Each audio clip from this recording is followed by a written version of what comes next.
75வது அரசியல் சாசன தினம் நாளை வெகு விமரிசையாக கொண்டாடப்படுகிறது. நாட்டின் அரசமைப்புச் சட்டம் அரசியல் நிர்ணய சபையால் ஏற்கப்பட்டதன் 75ஆம் ஆண்டு தினத்தையொட்டி பழைய நாடாளுமன்றத்தின் மைய மண்டபத்தில் இரு அவைகளின் சிறப்பு அமர்வு நாளை நடைபெறவுள்ளது.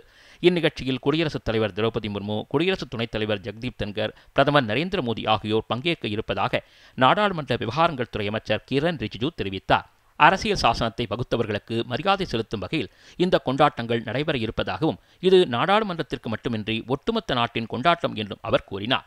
நாளைய சிறப்பு அமர்வில் அரசமைப்புச் சட்டத்தின் சமஸ்கிருதம், மைதிலி மொழி பதிப்புகள் மற்றும் சிறப்பு அஞ்சல் தலை வெளியிடப்பட உள்ளது.